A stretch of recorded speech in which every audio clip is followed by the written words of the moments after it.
दूसरी बात, अपनी कमाई या धन का खुलासा कभी मत करो, आचार्य चाणक्य ने गंभीर स्वर में कहा। दूसरी ओर बेहद महत्वपूर्ण नीति यह है कि अपनी आमदनी, अपनी संपत्ति या जो कुछ भी तुमने कमाया है उसका बखान कभी किसी से मत करो।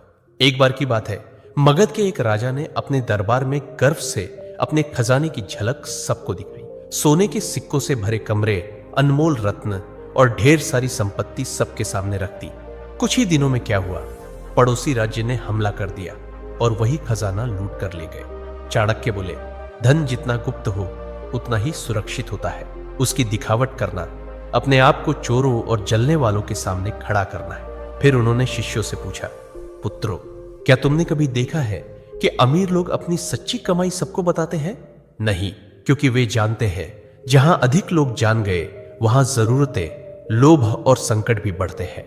अगर किसी को लग जाए कि तुम अच्छी आमदनी करते हो तो कुछ लोग मदद के बहाने पास आएंगे, कुछ तुम्हें नीचे दिखाने के अवसर खोजेंगे और कुछ तो सिर्फ इसलिए द्वेष करने लगेंगे क्योंकि तुम्हारे पास वह है जो उनके पास नहीं। चाणक्य ने स्पष्ट शब्दों में कहा, धन का सबसे बड़ा रक्षक उसका छिपा होना है।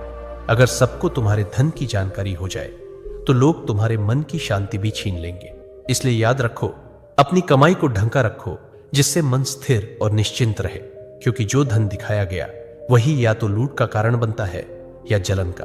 बटू, उठते ही अपने बॉडी को एक्टिवेट करो। जैसे ही तुम उठो, सबसे पहले एक फुल ग्लास पानी पियो। पूरी रात सोने के बाद तुम्हारी बॉडी हल्की डिहाइड्रेट हो जाती है और पानी तुम्हारे सिस्टम को तुरंत एक्टिवेट करता है। लेकिन एक बहुत बड़ा रूल याद रखो, बेड पर मत रुको, फोन मत उठाओ, रील्स मत स्क्रॉल करो, क्योंकि अगर तुम्हारी सुबह स्क्रीन से शुरू होती है तो तुम्हारा दिमाग पूरे दिन रिएक्टिव मोड में चला जाता है। इसके बजाय तुरंत अपनी बॉडी को मूव करो। सबसे अच्छा तरीका है हल्की रनिंग या फास्ट वॉक। रनिंग तुम्हारी हार्ट रेट बढ़ाती है, ब्लड फ्लो तेज करती है और तुम्हारे ब्रेन में ऑक्सीजन पहुंचाती है, जिससे तुम्हारा माइंड ज्यादा अलर्ट और फोकस्ड हो जाता है। शुरुआत में ज्यादा मत सोचो, 5 मिनट दौड़ो, 10 मिनट दौड़ो, जितना हो सके उतना करो। उसके बाद कुछ बेसिक एक्सरसाइज ऐड करो, जैसे पुशअप्स, स्क्वाट्स, स्ट्रेचिंग। सिर्फ 20 से 30 मिनट की मूवमेंट भी तुम्हारी पूरी एनर्जी बदल सकती है, क्योंकि जब तुम सुबह अपने बॉडी को एक्टिव करते हो तो तुम्हारा दिमाग एक सिग्नल लेता है, आज का दिन कंट्रोल में है। इसीलिए ज्यादातर हाई परफॉर्मेंस लोग अपने दिन की शुरुआत मूवमेंट से करते हैं, मोटिवेशन से नहीं, क्योंकि जो लोग सुबह अपने शरीर को कंट्रोल कर लेते हैं वो पूरे दिन अपने दिमाग को भी कंट्रोल में रख पाते हैं।